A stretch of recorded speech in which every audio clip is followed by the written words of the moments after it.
संविधान बदलने की बात अब तक आशंका की तरह देखी जाती थी, अफवाह मानकर खारिज कर दिया जाता था। लेकिन जब प्रधानमंत्री मोदी के आर्थिक सलाहकार परिषद के अध्यक्ष विवेक देबरॉय 15 अगस्त के दिन लंबा चौड़ा लेख लिखकर विस्तार से बताते हैं कि कैसे नए संविधान की ज़रूरत है, पुराना संविधान हो गया है, 2047 के लिए एक नया संविधान लिखने की ज़रूरत आ गई है, तो ये आशंकाएं, ये अफवाहें सही साबित होने लगती हैं।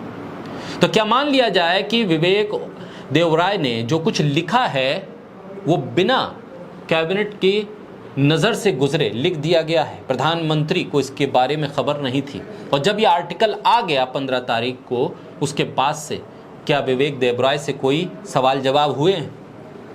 तो क्या ये भी सही मानकर चला जाए कि आने वाले वक्त में ये सिर्फ एक टेस्टिंग की तरह है कि देखते हैं कि संविधान बदलने की बात पर कितने लोग मैदान में उतरते हैं, कितने लोग विरोध करते हैं, और अगर विरोध नहीं होता है, टेस्ट पास हो जाता है और ये लिटमस टेस्ट सरकार के पक्ष में जाता है, तो फिर वो प्रक्रिया शुरू हो जाएगी जिसमें आने वाले वक्त में नए संविधान की परिभाषा भी गढ़ी जाएगी, नया संविधान भी लिखा जाएगा।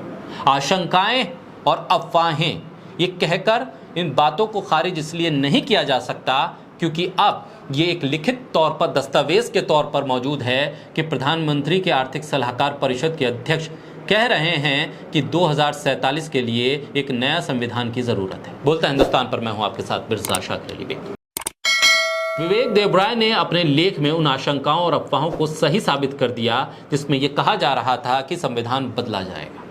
प्रधानमंत्री के आसपास के लोग संविधान बदलने की बात का हौसला दिखाने लगे हैं। यहाँ अपने आप में कोई औपचारिक संकेत है, इसे माना जाए, या कुछ और पक रहा है? मिंट अखबार में विवेक देबरॉय का ये लेख छपा। मुमकिन है सरकार इसे किसी व्यक्ति की निजी राय बताकर खारिज कर दे, लेकिन ये सामान्य लेख नहीं है, पूरे यकीन के साथ लिखा गया है। ये वो मामला नहीं है कि खारिज कर देने से बात खत्म हो जाएगी। प्रधानमंत्री के आर्थिक सलाहकार परिषद के अध्यक्ष विवेक देबरॉय ने अपने लेख में लिखा कि हमारा मौजूदा संविधान काफी हद तक 1935 के भारत सरकार अधिनियम पर आधारित है। 2002 में संविधान के कामकाज की समीक्षा के लिए गठित एक आयोग ने एक रिपोर्ट बनाई, लेकिन यह आधी अधूरी थी। कानून में सुधार के कई पहलुओं की तरह यहां और दूसरे बदलाव से काम नहीं चलेगा। ये भी लिखा है उन्होंने कि हमें पहले सिद्धांतों से शुरुआत करनी चाहिए, जैसे कि संविधान सभा की बहस में हुई थी। 2047 के लिए भारत को किसी संविधान की जरूरत है क्या? ये बड़ा सवाल है। कुछ संशोधनों से काम नहीं चलेगा, हमें ड्राइंग बोर्ड पर वापस जाना चाहिए। ये उस आर्टिकल में लिखा गया है। हमें सिद्धांतों से शुरुआत करनी होगी। ये पूछा जाना चाहिए कि प्रस्तावना में इन शब्दों का क्या मतलब है? समाजवादी, धर्मनिरपेक्ष, लोकतांत्रिक, न्याय, स्वतंत्रता और समानता। हम लोगों को खुद को एक नया संविधान देना होगा। ये बेहद गंभीर मामला है क्योंकि ऐसी बातें प्रधानमंत्री का सलाहकार कर रहा है। क्या ये किसी नई साजिश की आहट है? क्या प्रधानमंत्री मोदी विवेक देबरॉय का इस्तीफा मांगेंगे? क्या सवाल जवाब करेंगे और पूछेंगे कि आखिर आपने ये लिखा कैसे, किस आधार पर लिखा? भारत का संविधान देश की आत्मा है, इस पर आंच आएगी तो लोग खड़े हो जाएंगे। तो सवाल इस बात को लेकर भी है कि जब गांधी पर तमाम तरह के आरोप लगने लगे और गांधी को लेकर आलोचना होने लगी, तो देश का कोई शख्स खड़ा नहीं हुआ, न सड़क पर उतरा, कहा कि राष्ट्रपिता के खिलाफ एक शब्द नहीं सुनेंगे। तो फिर संविधान जिसे देश की आधी से ज्यादा आबादी ने पढ़ा भी नहीं है, उसके खिलाफ क्यों लोग खड़े होंगे? ये भी एक गंभीर सवाल है। इसीलिए सरकार क्या एक लिटमस टेस्ट की तरह इस आर्टिकल को ले रही है? अगर संविधान पर आंच आएगी और लोग खड़े हो जाएंगे, तब तो सरकार को इस कदम से पीछे हटना होगा।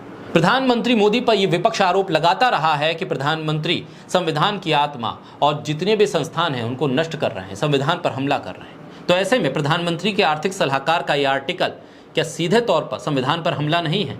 नए संविधान की वकालत करना क्या सिर्फ उनकी अपनी मर्जी है, या फिर पीछे से एक प्रेशर है कि आर्टिकल लिखिए, फिर देखते हैं होता क्या? और इस आर्टिकल को क्या संविधान पर हमला ना माना जाए? संविधान के लिखने वालों पर हमला ना माना जाए? संविधान को अस्वीकार करने का आरोप इन पर क्यों ना लगे? आखिर संविधान बदलने की इतनी जल्दी क्या है, और बदलने के लिए मंजूरी किसकी चाहिए? क्या वो तैयार हैं जिन्हें ये सब करना है, या उनकी मर्जी से ये आर्टिकल लिखा गया? कई और गंभीर सवाल हैं और इस आर्टिकल के पीछे की कहानी का भी इंतजार है कि दरअसल देश के भीतर संविधान को इतने हल्के में क्यों लिया जा रहा है।